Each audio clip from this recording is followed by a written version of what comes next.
souhaite donc la bienvenue à la Cité de l'Architecture et du Patrimoine pour ce colloque international organisé par le laboratoire Gerfaut de l'École nationale supérieure d'architecture de Paris-La Villette, en partenariat avec la Cité de l'Architecture et du Patrimoine, avec le soutien de l'UMR-CNRS La Vue, du réseau Philo et du réseau européen ARENA, dont cela constitue la première manifestation. C'est une raison supplémentaire de nous réjouir.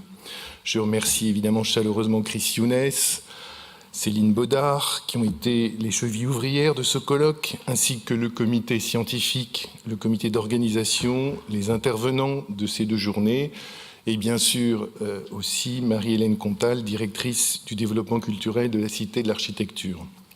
Je salue Murray Fraser, professeur à la Bartlett School of Architecture de Londres, qui prendra la parole dans quelques instants et qui préside le réseau ARENA.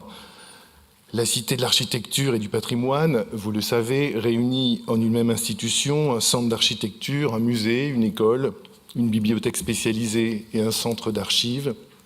Notre institution se réjouit d'accueillir votre colloque. Nous souhaitons en effet affirmer un positionnement résolu dans le domaine de la recherche, positionnement qui constitue l'un des axes de notre projet scientifique, culturel et pédagogique et qui a déjà trouvé plusieurs expressions.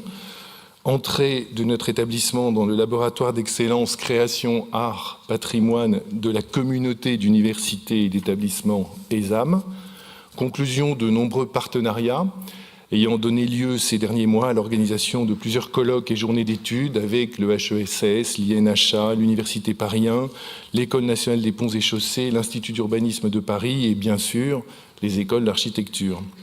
Création en collaboration avec les unités de recherche des écoles d'architecture d'une bibliothèque doctorale numérique regroupant l'ensemble des thèses d'architecture, 500 déjà soutenues, 300 en cours, et donnant ainsi une visibilité à l'effort de recherche développé depuis 20 ans dans ces écoles.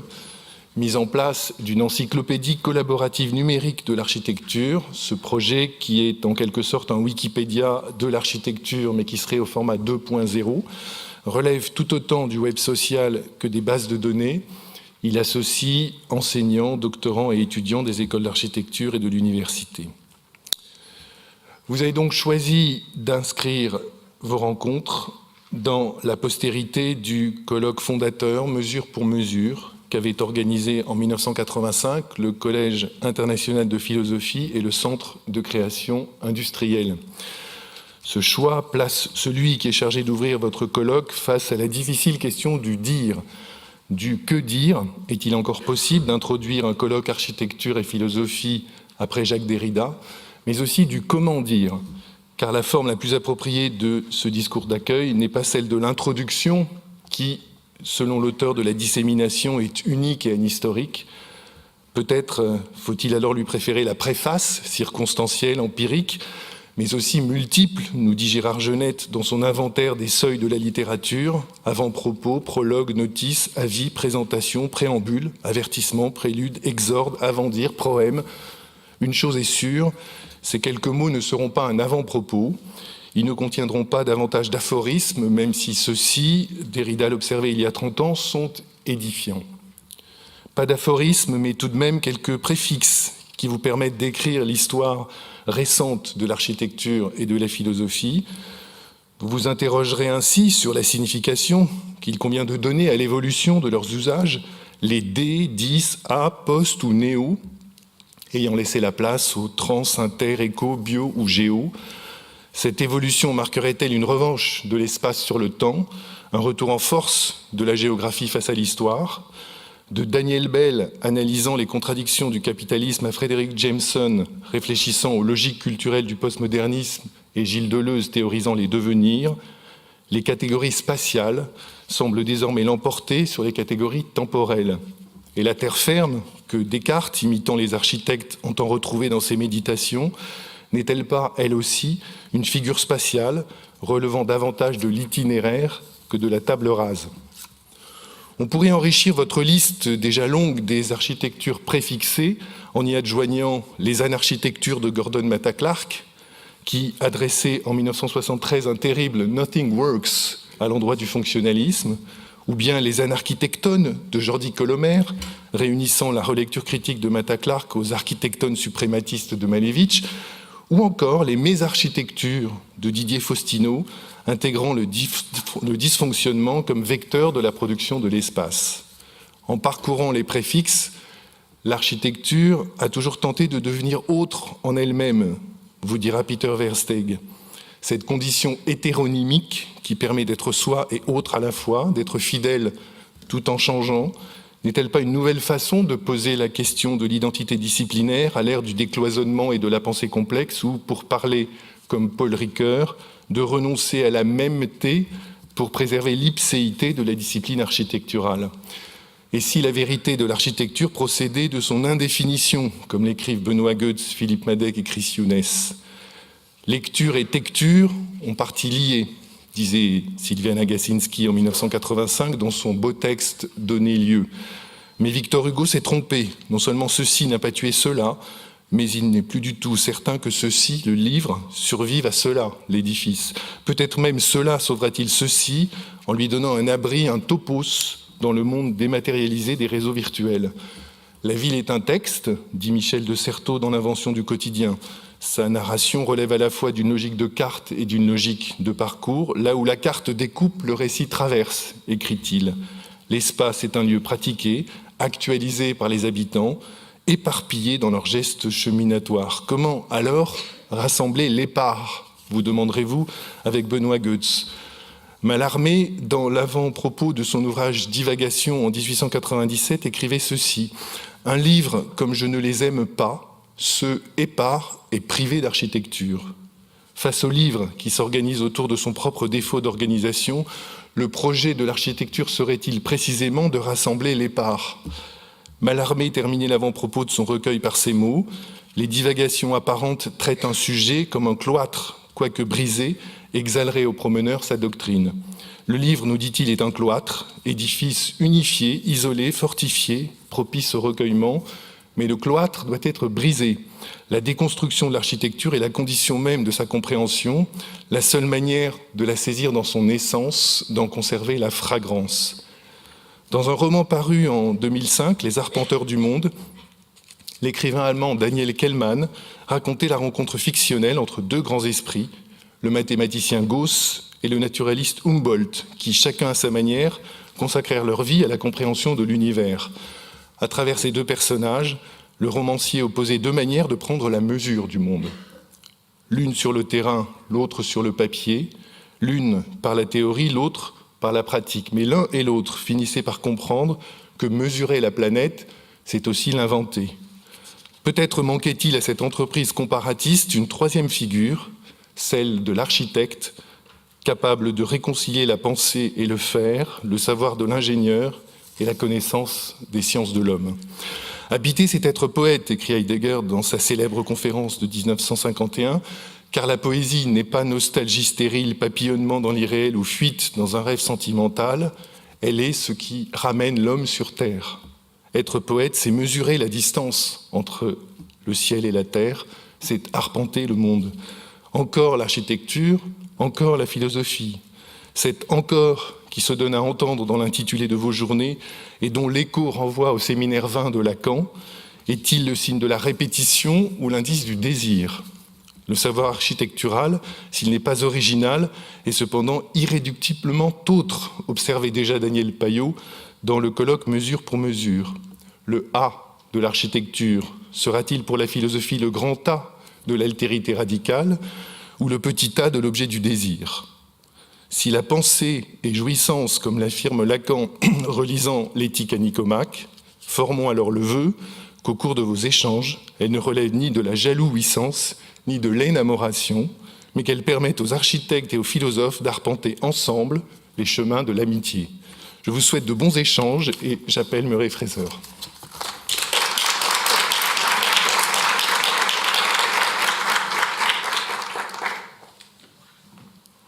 Bonjour.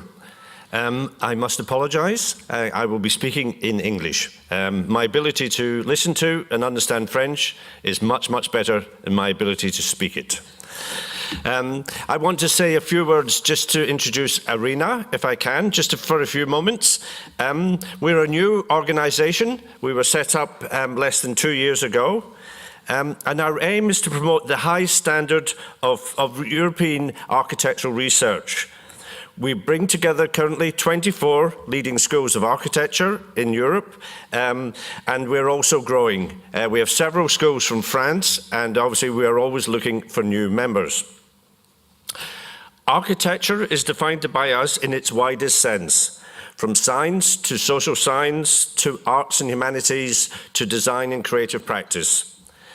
We also conceive it in relation very closely to other disciplines, to studies of cities, economics, politics, philosophy, history, literature, geography, anthropology, etc. We are already very active, and we are extremely proud to be linked today to this conference on architecture and philosophy. And this has been due to the efforts of two of our members, Chris Younes and Javier Bono, and we thank them very much for their help. We are also involved in many other activities, including PhD student symposia, such as the ARM, the Architecture Research Moment Series at St. Lucas Leuven in Belgium, and also the DR-SOM, Design Research Sessions on Methods, being run out of Antwerp and other schools.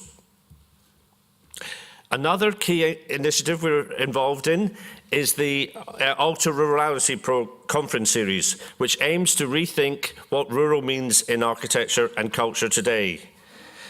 This has led to the first of our ARENA books, which you can see the cover of here, and it was superbly edited by Peter Verstegen and Sophia Meris. And Peter will be talking to this conference later this morning. Above all, we want to promote new areas of research as well. We are strongly committed to what is referred to as design research in architecture, an evolving field. This idea relates to the unique kinds of knowledge and critique that architects can produce through a symbiosis of their speculative designs, their built practice, their intellectual theory, their writings, and their discussions. It's a subject that I am very deeply involved in, and just to let you know, I've recently edited this book with Ashgate, giving an overview of the latest state of design research. Why is ARENA's work in areas like design research, and its link to this conference today, so important? I would say that it's because architecture at the moment is undergoing major and often detrimental changes as a result of a series of, shall we say, more utilitarian ways of looking at the world, of which the kind of impact, certainly in Britain and many other places, of neoliberal economics is a key factor. In many countries like Britain, architecture is becoming less of a social and collective concern and more of an adjunct of capital accumulation. Under such conditions, we need stronger intellectual critiques and defences of what we do as architects and how we think and how we relate to the rest of society. Today, problems of economics, ecology, politics, social inclusion, etc. are rife. We in ARENA believe that high-quality research into the conditions and possibilities of architecture is therefore an urgent and pressing need. For this reason, we are delighted to be associated with this excellent conference today and tomorrow. Thank you.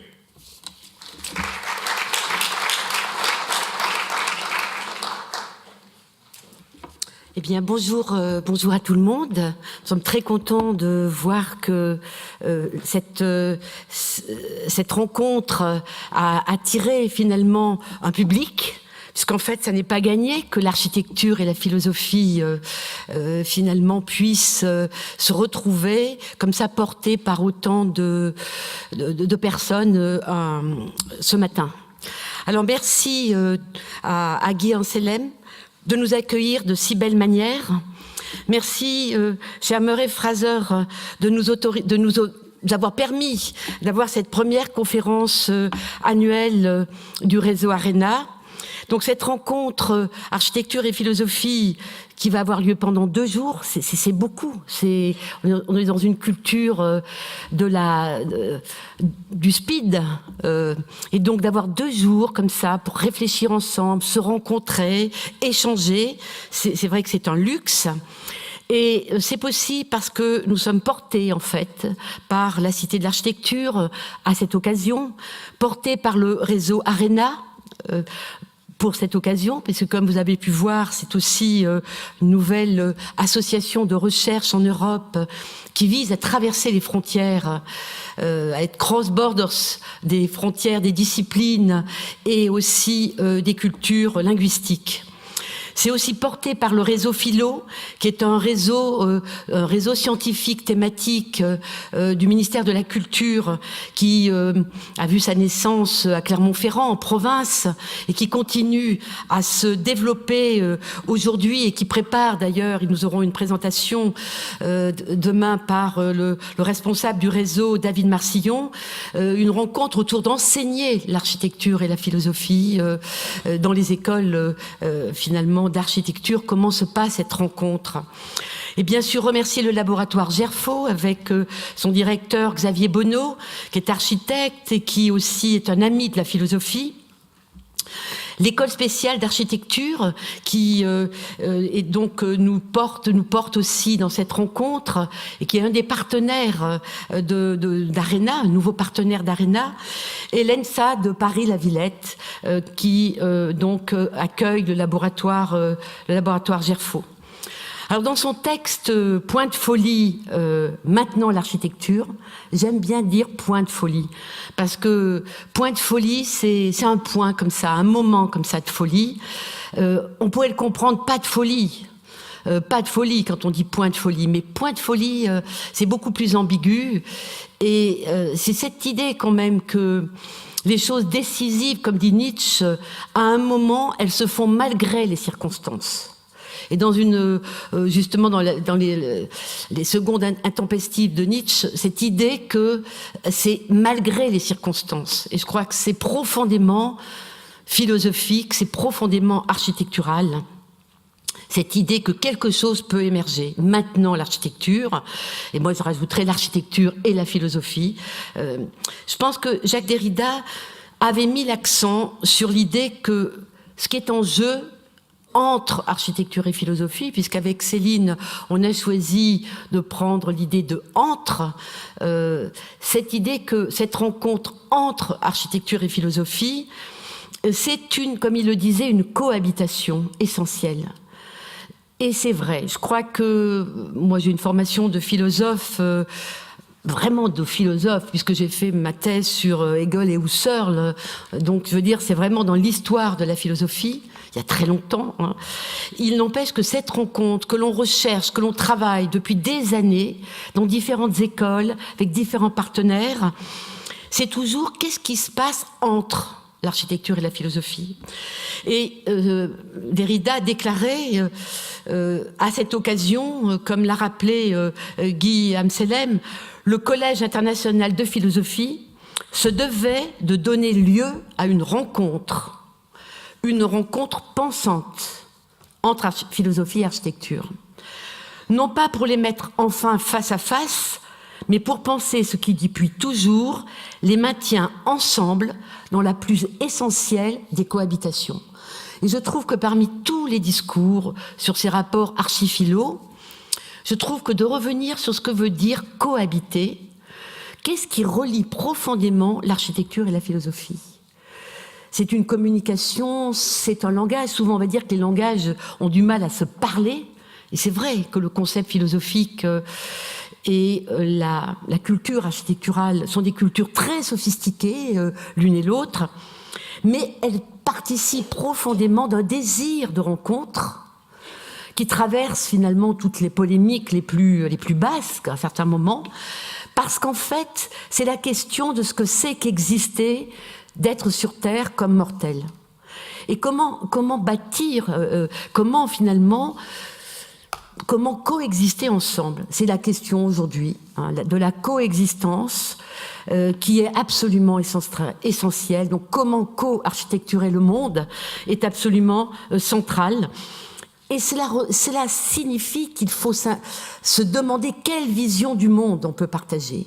Comment, avec le langage de la philosophie, comment, avec le langage de l'architecture, de la vie, du paysage, on se parle, on peut se rencontrer. Puisqu'en fait, c'est quand même profondément la culture qui nous rassemble, qui nous réunit, et qui peut-être nous aidera un jour, comme l'ont espéré les Lumières au XVIIIe siècle, d'inventer une façon de se parler pour ne pas s'entretuer. Donc c'est finalement une implication réciproque de l'architecture et de la philosophie qui apparaît bien dans le mélange finalement des racines et des préfixes, dans le mélange des mots que nous avons un peu finalement repris pour cette affiche, parce qu'elle s'implique finalement selon des nécessités qui ne relèvent pas seulement de la métaphore, comme on a pu le dire, c'est pas une question de métaphore, pas seulement en tout cas, bien pourquoi pas aussi la métaphore, pas seulement de la rhétorique en général, mais pourquoi pas aussi la rhétorique, architectonique, système, fondement, projet, tout ça, ça relève d'une forme de rhétorique, mais c'est bien encore et encore de cet essentiel, de cette problématique, de cette existentielle cohabitation qu'il s'agit. Comment se passe cette rencontre? Comment s'opère-t-elle? Comment se transforme la longue traversée qui lie l'homme à la pensée et au langage, et à la transformation, et à la métamorphose, profondément. C'est en termes de métamorphose, finalement, pensante, que l'on se situe dans ces 2 jours. Donc nous avons choisi 3 mots, quelque part, dans le cadre du conseil scientifique, pour essayer de passer au tamis, au filtre, les différentes communications. On est désolé de ne pas avoir gardé toutes les communications. Elles avaient toutes droit de citer, mais 2 jours, c'est beaucoup, et en même temps, c'est pas beaucoup. Mais on s'était demandé quels sont les fondamentaux, architecture et philosophie. On reprenait évidemment ce thème de la Biennale de Venise, mais qu'est-ce qui est en jeu dans les fondamentaux? Qu'est-ce qui perdure? Qu'est-ce qui traverse le temps? Qu'est-ce qu'on a en commun de façon intergénérationnelle dans ces questions-là, fondamentalement parlant? Mais c'est aussi les écarts et les limites. Donc on s'est intéressé à repérer aussi des textes qui nous parlaient des fondamentaux dans leurs écarts et dans leurs limites. Parce que c'est profondément la notion de l'écart aussi qu'il y a entre les choses, sinon il n'y aurait pas et l'architecture et la philosophie s'il n'y avait pas écart. Et c'est dans l'écart, dans ces limites, que l'on va aussi trouver de quoi se parler, de quoi se rencontrer, de quoi inventer, et puis aussi l'épreuve. L'épreuve de l'architecture, l'épreuve de la philosophie, donc l'épreuve d'une longue culture millénaire, et l'épreuve du monde, l'épreuve de l'existence. Donc voilà, ces 3 mots-clés qui nous ont finalement questionnés et qu'on va re-questionner au fil des exposés. Alors cette confrontation a des vocabulaires, des références, des pratiques, des épistémologies différentes, participe de l'ouverture d'un espace de pensée. Et cette idée d'espace de pensée qui est portée par Jean-Luc Nancy, que nous avions aussi espéré pour cette rencontre, et qui nous a fait l'amitié de nous dire que ce sera l'année prochaine, puisque, comme vous l'avez vu dans le programme, c'est un colloque en 2 temps. Pour nous, c'est une fête d'être ici, mais vraiment une fête. C'est une danse festive. On espère qu'elle va garder cette énergie de la danse, de la fête, parce qu'on danse ensemble, on danse seul, mais on danse avec les autres. Et qu'il y aura donc une 2e rencontre l'année prochaine. Donc on verra, on va décompter cette première rencontre pour voir qu'est-ce qui est porteur pour une nouvelle 2e rencontre. Donc il y a du plaisir et un défi à mettre à l'épreuve des objets de recherche, des objets de pratique, des objets de pensée. Chacun peut élargir son champ culturel, mais aussi dans ce compagnonnage qui requiert du temps, on peut espérer voir se cultiver des problématiques et des heuristiques fécondes dans un temps dont Hannah Arendt nous avait déjà dit comment traverser le désert. Je pense personnellement que nous sommes dans un grand désert politique et que il y a peut-être encore une espérance, un espoir du côté des rencontres pensantes entre des cultures et des langages différents.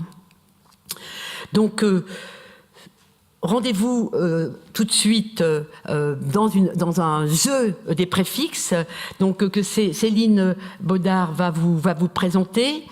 Les interventions se feront, comme vous l'avez vu déjà, aussi bien en français qu'en anglais. On est désolé, sorry for those people who are speaking in English, because it will be very little here. Another time it will be another language.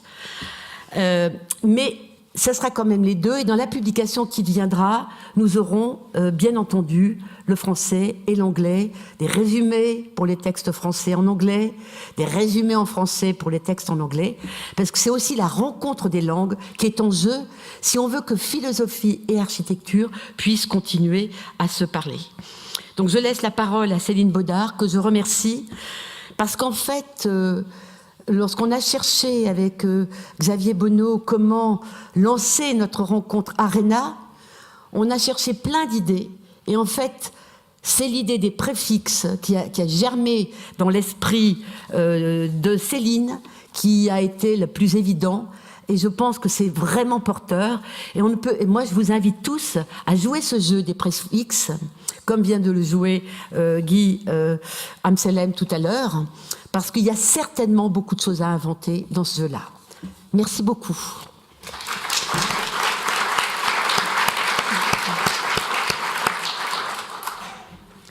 Donc moi, je vais vous fixer les règles du jeu pour ces 2 journées. Comme Isabelle Steingers le dit, il faut savoir rire et penser, et si possible en même temps. Donc on va essayer de fixer des règles pour rire et penser en même temps.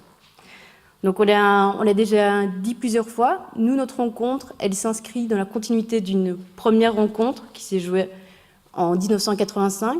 C'était sous l'initiative, comme Guillaume Selem l'a rappelé, du Collège international de philosophie et du Centre de création industrielle. Et donc cette première rencontre invitait déjà architectes et philosophes à se rencontrer pour questionner le croisement de leurs pratiques. Il faut préciser quand même que quand cet événement s'organise en 85, il y a déjà tout un contexte autour du Collège international de philosophie qui prépare la rencontre. Sylviana Gazinski organise un séminaire, Alain Guillot aussi, donc ça c'est de 84 à 86, et toutes ces démarches ont pour but de questionner l'architecture. Alors l'inconvénient, c'est qu'il y a très peu de traces de ces rencontres. Aujourd'hui, pour la préparation de ce colloque, on a fait pas mal de recherches, on a essayé de rencontrer les protagonistes de ces événements, et tout ce qu'on nous renvoyait, c'était cet ouvrage, ce livre, qui est une sélection des actes, des interventions qui ont eu lieu pendant Mesure pour Mesure. Alors ce qui est intéressant, c'est qu'on rentre dans le livre et qu'on lit le texte de présentation que les responsables scientifiques ont écrit, à savoir Claude Evenot et Alain Guillot. Eh bien, eux, justement, prennent soin de ne pas décrire leur ouvrage comme des actes d'un colloque ou comme un livre clos. Ils préfèrent en parler comme ce qui pourrait peut-être être la première publication en langue française qui tente de penser ensemble l'architecture et la philosophie. Dans cette position, ils revendiquent vraiment l'originalité de leur concept, mais aussi ils reconnaissent à l'ensemble des textes qui sont réunis la puissance de saisir, contrairement aux habitudes, ça ce sont leurs mots, l'architecture au plus près de ce qui la détermine. Bien sûr, ils ne craignent pas d'avouer la distance qu'il semble parfois éloigner ces 2 approches disciplinaires, que sont l'architecture et la philosophie. Mais comme ils le soulignent, c'est précisément de la distance qui les sépare qu'elles peuvent s'apprendre l'une l'autre, qu'elles s'enseignent ici mutuellement. Evenot et Guillot concluent d'ailleurs la présentation de leur ouvrage en l'énonçant comme un projet d'élargissement du corpus de textes et des savoirs qui nous servent à comprendre l'architecture. Finalement, c'est ça qu'on entend continuer, c'est l'élargissement de ce corpus de textes pour encore comprendre l'architecture, encore comprendre la philosophie. Alors, dans ce corpus de textes, donc, on retrouve des essais signés par Jean-Christophe Bailly, Bruno Kezen, Sylviana Gazinski, Anne Coquelin, Bernard Tchoumi, Anthony Widler, Antoine Picon, mais aussi donc Daniel Payot et Benoît Goethe qui interviendront lors de ces 2 journées et qu'on remercie. Mais Mesure pour Mesure, il est aussi connu pour son avant-propos, qui est signé de Jacques Derrida, 52 aphorismes pour un avant-propos.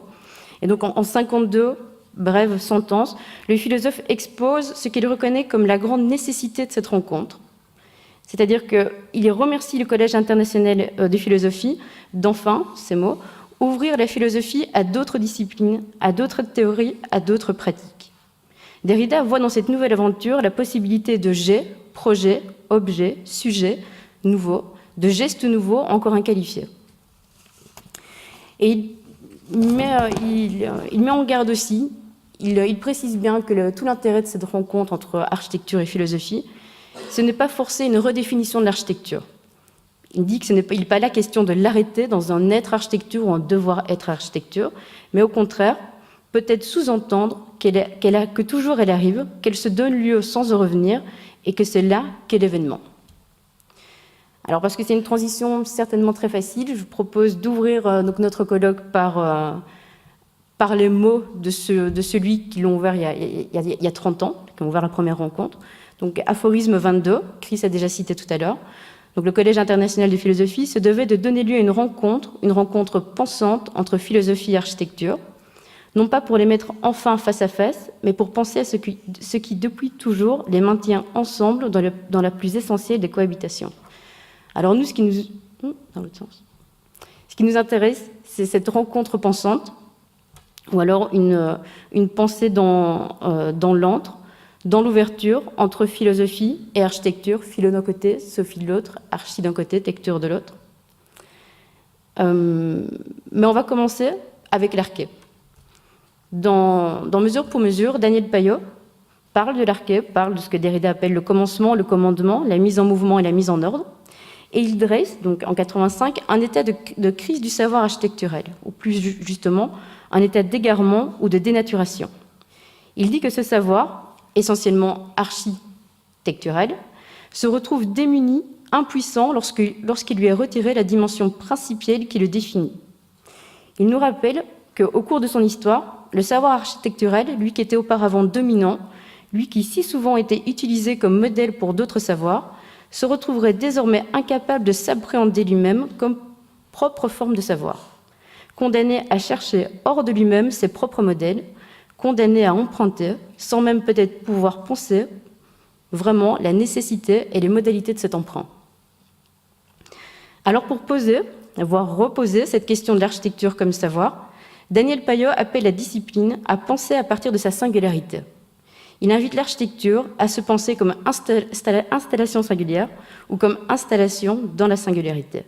Il engage l'œuvre architecturale, autant que le type de savoir dont elle ne peut se dissocier, à se recomposer comme producteur d'arché. Mais si de cette première rencontre entre architecture et philosophie, Daniel Payot va investir et engager cette question de l'arché, Sylviana Gazinski, elle, s'intéresse à la tecture. À la question de savoir si l'on perd ainsi avec l'arché l'architecture elle-même, sans doute, répond-elle, mais pour mettre à nu les fondements de la tecture et son pouvoir de donner lieu. Qu'il s'agisse d'écriture ou d'architecture, Sylviana Gazinski nous rappelle que le champ où advient cette tecture n'est pas une page blanche ni un fond pré-architecturel, c'est de l'architecture déjà là, tissu déjà tramé, texte déjà écrit dans lequel le bâtisseur, tel l'interprète d'un concerto, n'inclut jamais que des cadences. Ça, c'est ce qui s'est passé donc, il y a 30 ans. L'archi d'un côté, la tecture de l'autre, l'arché, la tecture. L'un à côté de l'autre, mais jamais pour autant loin l'un de l'autre. Donc voici rapidement comment... Pardon. Donc ils ont tenté d'ouvrir un entre ce qui sépare et rassemble ces deux entités qui forment la spécificité de nos pratiques. Et à partir de là, notre ambition, nous, aujourd'hui, c'est de prolonger cette rencontre pensante dans l'antre. Alors, avec le laboratoire Gerfo, nous avons proposé de poser la question de cette rencontre comme ceci. Donc aujourd'hui, qu'en est-il encore du croisement de nos pratiques ? L'enjeu est posé, mais la partie loin d'être gagnée. Alors pour nous y aider, voici les principes du jeu que nous vous invitons à disputer. La règle dit que pour construire ensemble ces réflexions sur le devenir de nos pratiques, nous posons l'hypothèse que nos histoires récentes, qu'elles soient architecturales ou philosophiques, peuvent s'écrire en quelques préfixes. On le sait, en linguistique, un préfixe a pour but de créer non seulement un nouveau mot, mais aussi de réactiver la question du sens du mot. Il est une invention discursive dont la véritable force réside dans sa capacité à former un nouveau type de rapport au monde. Que ce soit le re, l'alter, l'écho, le co, le bio, Ces préfixes s'attachent à nos discours autant qu'à nos disciplines. Alors comment ces préfixes questionnent-ils le sens de nos pratiques? C'est un peu sous ces termes que nous vous proposons de jouer le jeu de l'histoire-récit sur la seule règle des préfixes. On travaille sur le récit, sur l'histoire et donc aussi sur l'archive. Et donc, pour nous aider, je vous propose de nous accompagner d'une citation de Mark Hems, qui écrit sur l'archive dans ses œuvres à propos de Rancière et Derrida, et qui nous dit que c'est sur le passé de l'archive, tel que le constitue la prothèse de l'histoire-récit, que se greffe l'avenir de ce que cela aura voulu dire. Donc, se re-raconter nos histoires, sur la prothèse du préfixe et de ce récit, c'est aussi réénoncer nos discours à partir de ce qu'on voudra bien encore en dire, sans même avoir peur de spéculer depuis ce qu'ils auraient pu produire. On peut aussi faire référence à Rancière, et on se rendra vite compte que refaire pour nous ces discours, ce n'est pas seulement une affaire de documentation, mais ce sera aussi affaire d'invention. Alors, pour travailler ensemble lors de ces 2 journées, pour travailler avec les préfixes, on va vite se rendre compte qu'il va falloir pour nous prendre appui sur ce qui fracture nos théories, sur ce qui fracture nos pratiques. Et pour nous aider, nous tenons le pari que sur ces savoirs en morceaux pourront se monter de nouvelles séquences de connaissances, sans construire de nouveaux rythmes qui ne doivent rien à la nécessité, mais tout au plausible. C'est donc sur ce schéma de jeu que nous avons invité plusieurs conférenciers. Donc on a des praticiens, on a des théoriciens, des architectes, des philosophes, des enseignants, des chercheurs. Et donc on leur a proposé de tourner autour de cette première rencontre, et ne pas y tourner dans n'importe quel sens, y tourner à travers des expériences théoriques et spatiales, à travers la multiplicité de ces récits préfixes. Et le but pour nous, c'est de voir comment ces préfixes peuvent produire des écarts dans le temps de l'histoire. Et si on doit jouer, on propose de commencer directement avec nos histoires architecturales. Et peut-être qu'en architecture, on pourrions dire que tout commence à partir des années 80. Dans ce contexte d'une modernité arrivée à bout de souffle, l'architecture, comme toute discipline en quête de nouveauté, trouve alors dans le D et le 10 l'opportunité de se démarquer. Elle se laisse entraîner dans le champ de la disjonction et de la déconstruction, parfois jusqu'à se prêter au A du privatif, au en de l'absence, ou encore à se perdre dans l'anti et le contre, affichant leur négation aux dérives de la discipline. Dans les années 90, de ces préfixes de la rupture et sur les ruines de leur violence surexposée, viennent des tentatives de réconciliation. Prônant la rencontre de disciplines traditionnellement séparées, les événements de l'inter et les événements du trans invitent les savoirs à s'hybrider. Les compétences se mêlent et les styles s'en mêlent. La forme s'expérimente, encouragée par l'incroyable frénésie du digital et autres e-possibilités. L'art de bâtir fait une entrée à grands cris numériques dans le XXIe siècle. C'est l'hyper de la démesure, l'architecture de tous les excès. Mais au lendemain de ces folies techniques et technologiques, l'art de construire a la gueule de bois. Le réveil de la crise environnementale est douloureux. L'architecture, discipline définie par son inertie au changement, peine à se retrouver dans cette redéfinition de nos rapports au monde. Timidement et en retrait, une re-architecture s'organise autour du recyclage de ces manières de faire. La discipline se repositionne sur elle-même et re-questionne les effets de ce qu'elle produit. Mais à force de vouloir se retrouver, l'architecture va chercher à se réinventer. Elle se veut une nouvelle manière d'être et de faire. Elle croit fermement à un autre possible. Elle croit en une alter-architecture. Tout se passe comme si l'architecture, mais aussi tant d'autres disciplines autour d'elle, prises dans le jeu de la réinvention, n'avaient pas mesuré la grande difficulté non seulement de se refaire, mais surtout de se refaire seule. Sans jamais cesser de croire en cette promesse de possible ouverte par l'alter, l'architecture se doit d'accepter en chemin que cette réalisation ne peut exister que par le faire ensemble, que par le co-construire, le coproduire. Et bientôt peut-être la prescription d'une co-architecture. On peut jouer avec l'histoire, ou on me propose de jouer avec l'histoire de l'architecture, mais comme sur mon architecture et philosophie, on peut tenter aussi de jouer avec l'histoire de la philosophie en préfixe. Et peut-être que nous pourrions dire que l'histoire commence plus tôt, en 1960 peut-être, avec l'émergence du concept d'écosophie suite aux travaux du philosophe norvégien Arnes.